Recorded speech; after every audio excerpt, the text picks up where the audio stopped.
Assalamualaikum warahmatullahi wabarakatuh. Saudara-saudari kaum muslimin yang dirahmati Allah.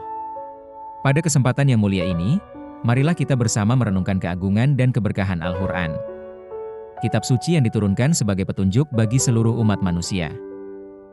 Al-Quran bukanlah sekadar kumpulan kata-kata. Ia adalah kalamullah, firman Allah Subhanahu wa Ta'ala yang penuh hikmah dan mukjizat. Membacanya bukan hanya ibadah, tetapi juga sebuah perjalanan spiritual yang mendalam. Allah sendiri telah menjelaskan berbagai manfaat dan keutamaan Al-Quran dalam ayat-ayatnya. Ini menunjukkan betapa pentingnya kita berinteraksi dengan kitab suci ini. Mari kita telaah beberapa di antaranya. Allah Subhanahu wa Ta'ala berfirman dalam surah Al-Baqarah ayat 185. Bulan Ramadan adalah bulan yang di dalamnya diturunkan Al-Quran sebagai petunjuk bagi manusia dan penjelasan-penjelasan mengenai petunjuk itu dan pembeda antara yang benar dan yang batil. Ayat ini menegaskan fungsi utama Al-Quran. Ia adalah penuntun jalan hidup yang lurus. Tanpa petunjuk ini, manusia akan tersesat dalam kegelapan. Al-Quran datang membawa cahaya kebenaran. Ia menerangi hati dan pikiran kita. Sebagaimana firman Allah dalam surah Ibrahim ayat 1. Alif Lam Ra. Ini adalah kitab yang kami turunkan kepadamu, Muhammad, agar engkau mengeluarkan manusia dari kegelapan kepada cahaya terang benderang dengan izin Tuhan mereka, yaitu menuju jalan Tuhan yang Maha Perkasa, Maha Terpuji. Membaca Al-Quran berarti membuka diri terhadap cahaya ilahi ini. Cahaya ini membimbing kita dalam setiap aspek kehidupan, dari urusan pribadi hingga bermasyarakat. Ia adalah kompas moral dan spiritual kita. Al-Quran juga dijelaskan sebagai penyembuh dan rahmat. Allah berfirman dalam surah Yunus ayat 57. Wahai manusia, sungguh, telah datang kepadamu pelajaran, Al-Quran, dari Tuhanmu, penyembuh bagi penyakit-penyakit yang ada dalam dada, dan petunjuk serta rahmat bagi orang-orang yang beriman. Ini adalah janji yang agung dari Sang Pencipta. Penyakit dalam dada yang dimaksud bukan hanya penyakit fisik, tetapi juga penyakit hati seperti keraguan, kesombongan, dan iri hati. Al-Quran membersihkan hati dari segala kotoran spiritual. Dalam surah Al-Isra ayat 82, Allah berfirman, dan kami turunkan dari Al-Quran suatu yang menjadi penawar dan rahmat bagi orang-orang yang beriman, dan Al-Quran itu tidaklah menambah kepada orang-orang yang zalim selain kerugian. Bagi orang beriman, Al-Quran adalah sumber kesembuhan dan kasih sayang. Rahmat Allah tercurah melalui setiap ayat yang kita baca. Ia menenangkan jiwa yang gelisah. Ia memberikan kedamaian yang hakiki. Al-Quran adalah kitab yang penuh dengan peringatan dan pelajaran. Allah berfirman dalam surah Al-An'am ayat 92. Dan ini, Al-Quran, adalah kitab yang telah kami turunkan, yang diberkahi, membenarkan kitab-kitab yang diturunkan sebelumnya dan agar engkau memberi peringatan kepada penduduk Ummul Qura, Mekah, dan orang-orang yang di sekelilingnya. Setiap ayat adalah nasihat berharga. Ia mengingatkan kita akan tujuan hidup. Ia mengingatkan kita akan hari perhitungan. Ia mengingatkan kita akan kebesaran Allah.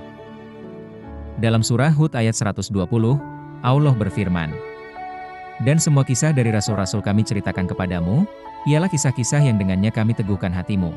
Dan dalam surat ini telah datang kepadamu kebenaran, serta pelajaran dan peringatan bagi orang-orang yang beriman. Kisah-kisah para nabi adalah sumber inspirasi dan kekuatan. Membaca Al-Quran secara rutin akan menguatkan iman kita. Ia akan meneguhkan hati kita dalam menghadapi cobaan. Ia adalah pengingat yang tak pernah usang. Al-Quran adalah kebenaran yang mutlak. Ia membedakan antara yang hak dan yang batil. Allah berfirman dalam surah Al-Baqarah ayat 185 yang telah kita sebutkan tadi. Pembeda antara yang benar dan yang batil. Ia adalah standar kebenaran yang tidak dapat digoyahkan. Setiap ajaran dan hukum di dalamnya adalah keadilan yang sempurna. Ia membimbing kita menuju keadilan. Dalam surah Yusuf ayat 1-2, Allah berfirman, Alif Lam Ra. Ini adalah ayat-ayat kitab, Al-Quran, yang jelas. Sesungguhnya kami menurunkannya berupa Al-Quran berbahasa Arab, agar kamu memahaminya. Al-Quran diturunkan dengan bahasa yang jelas agar mudah dipahami. Di dalamnya terkandung hikmah yang mendalam. Hikmah yang melampaui pemahaman manusia biasa. Membacanya membuka pintu-pintu kebijaksanaan. Meskipun tidak secara langsung disebutkan sebagai manfaat membaca dalam satu ayat, Al-Quran adalah zikirullah. Dan zikirullah adalah penenang hati. Allah berfirman dalam surah Ar-Ra'd ayat 28. Yaitu, orang-orang yang beriman dan hati mereka menjadi tentram dengan mengingat Allah. Ingatlah, hanya dengan mengingat Allah hati menjadi tentram. Membaca Al-Quran adalah salah satu bentuk mengingat Allah yang paling mulia. Ia membawa ketenangan dan kedamaian. Ia meredakan kegelisahan jiwa. Ketika hati kita gundah, Al-Quran adalah pelipur lara terbaik. Ia memberikan kekuatan dan harapan. Ia adalah sumber ketenangan yang abadi. Meskipun pahala secara spesifik banyak dijelaskan dalam hadis, Al-Quran sendiri mengisyaratkan keberkahan bagi mereka yang berinteraksi dengannya. Allah berfirman dalam surah Syad ayat 29. Ini adalah sebuah kitab yang kami turunkan kepadamu penuh dengan berkah supaya mereka memperhatikan ayat-ayatnya dan supaya mendapat pelajaran orang-orang yang mempunyai pikiran. Setiap huruf yang kita baca adalah berkah. Setiap ayat yang kita renungkan adalah pahala. Keberkahan ini meluas ke seluruh aspek kehidupan kita. Membaca Al-Quran adalah investasi terbaik untuk akhirat kita. Ia akan menjadi saksi bagi kita di hari kiamat. Ia akan mengangkat derajat kita di sisi Allah. Saudara-saudari kaum muslimin yang dirahmati Allah. Marilah kita jadikan Al-Quran sebagai sahabat setia kita. Bacalah ia setiap hari, renungkan maknanya, dan amalkan ajarannya.